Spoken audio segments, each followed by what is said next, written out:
Hello everybody, you're very welcome today. Today we're joined by one of our newest members, Eric Maher. He's the co-owner of Rural Vagabonds. Rural Vagabonds is a freewheeling cafe. I love that term. So Eric, would you like to explain a little bit more about what a freewheeling cafe is all about? Yeah, so thanks very much, Bernie, for having us on.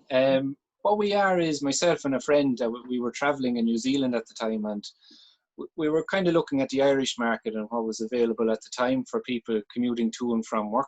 And there wasn't much there in terms of kind of artisan qualities, coffee and eats at a reasonable price. So when we came home, my business partner, he's a craftsman, so he went about building our freewheeling cafe. And I might just give you a look on just on the inside of it here now. The shutters are up at the minute, but that's kind of what we have built on the inside.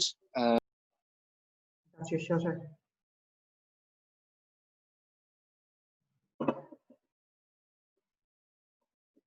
You're gone on mute. Sorry, you've unmuted yourself. Oh, yeah. Sorry, am I back? Yeah, we're back yet. Yeah. Ah, cool. So what we wanted to do is come back and try and kind of look at how we could bring something, a concept like that, bring in kind of sustainable ethics, using local boutique kind of ingredients, and build a business from it. So this is kind of where we're at now. We had been operating out of Hazelhatch train station before Christmas in our first 3 months, and that had been going well. And of course then we had the wee pandemic in late February, March, so it took a little bit of time to repivot and look at our target market again. But thankfully we're coming back out of it now. We're operating out of Naas Retail Park, and we're preparing ourselves then for the wedding market in 2021. Okay, so you mentioned your 3 main markets were literally vanished overnight for you. Yeah, exactly. It was just like that. The customers from the train station, our commuters, the wedding markets, and the festivals and events, which would have been a bit of crack this year, but we'll have to wait until next summer. But yeah, it just went just like that. So we had to kind of take a bit of time.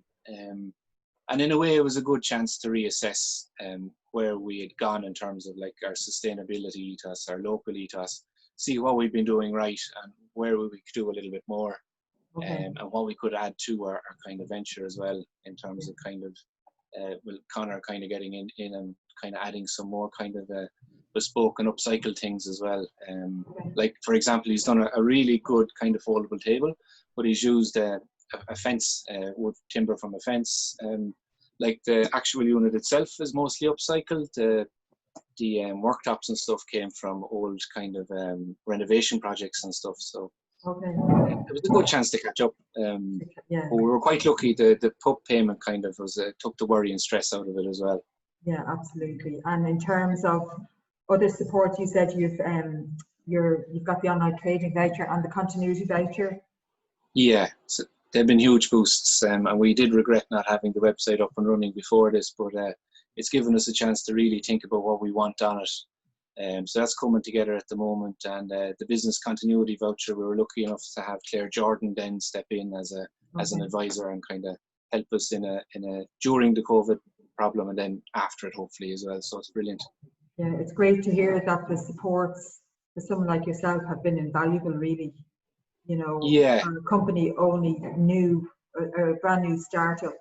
It was a devastating blow, but for those supports, you've been able to, pivot. Yeah, it's been a good learning curve, I suppose. It has been good. Like, because we're not a rateable company, we're not able to avail of the other grant. But I think they've brought out the ESG grant now for people coming off.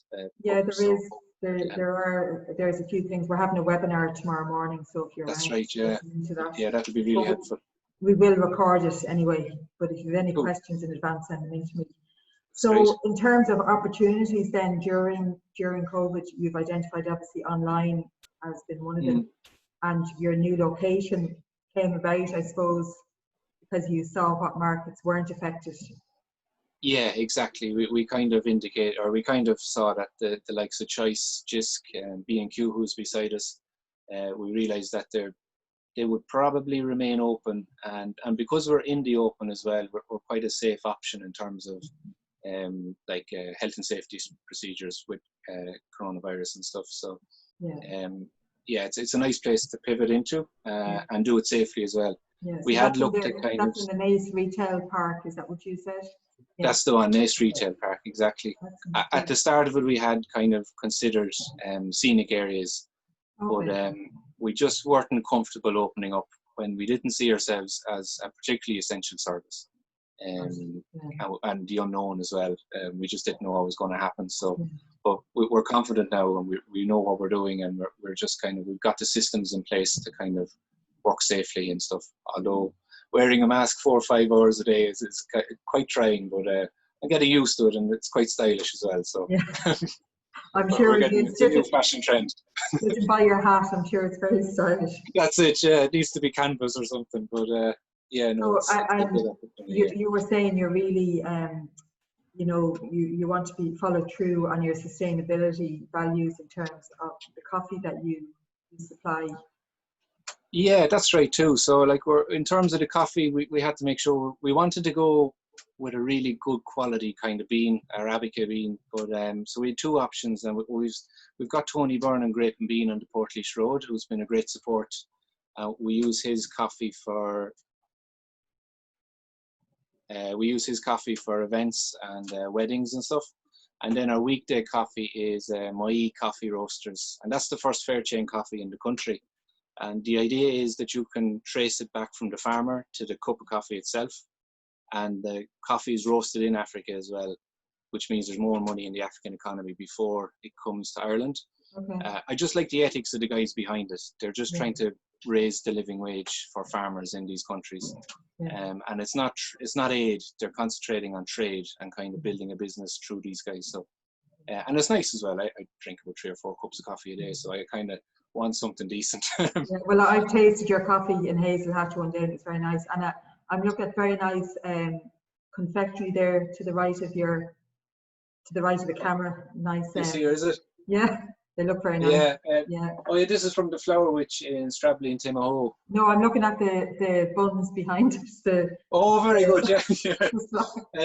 Yeah. The other thing as well, like, I suppose it gave us a chance to talk to like local suppliers. I wouldn't really have had that much time when I'm in the business. I suppose you don't get to work on it. So we've got Rebecca Bakes is the name of kind of a startup company from Paulstown. So she's coming on board. We're working with the Merry Mill to try and use their kind of oats in flapjacks and stuff. We work with Tony as well. So it's just about nice kind of to know where your products are coming from and to know the people behind those products as well. You also mentioned that you're going to be selling online, so people can order. Exactly. Yeah. So that'll be our next step. Yeah. Yeah. So we're trying to make sure that what we sell online matches with our ethics. So. We've had a bit of more time to be more considerate about what we purchase and what we use. For example, our reusable cups now, they're probably just behind me actually, are these ones here. And they're fantastic, but they're actually made from disposable cups. So it's that kind of idea of kind of recycling. So we're just trying to kind of make sure what we sell, we can stand over. And do you sell the disposable or the reusable cups there to your customers? Yeah. Okay. Exactly. Yeah. So and then if you use a reusable cup, we give 30 cents to charity as well. So we just kind of have a little book where we notch up. I suppose we're just trying to get people to come back into the world of using reusables as well. Yeah. We try to use a contactless system whereby if you have your keep cup, if you leave it on the counter, I'll pour the coffee and milk in, and to my best try to do a bit of a latte art. But the idea is then there's no contact from me, and then you can take your cup away. Yeah, because I know at the start of COVID, you weren't allowed to use your reusable cup. That's it. Yeah, it was just I suppose you don't know what you don't know kind of thing. So the Conscious Cup campaign have been very involved in trying to kind of keep us informed of what we should and shouldn't do. So contactless coffee kind of system is a great way to kind of still use your reusable cup and still feel confident. Excellent. So I'm very happy with that.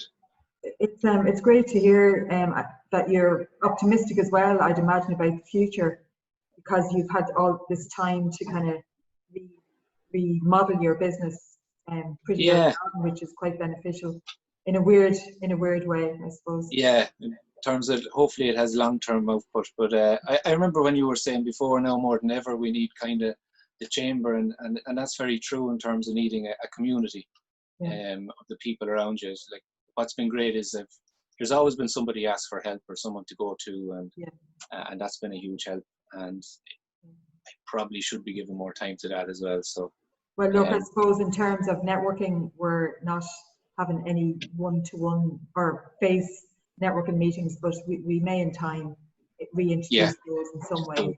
We need to make sure people are happy and comfortable to do that. Yeah. But I can always make the connections for you. If there's someone that you need to connect with, you just let me know who they are. Oh yeah, no, it's great. It's been a great support as well. So great. Okay. Cool. Yeah. Well, look, Eric, it's great to see you up and about and out again selling your coffee.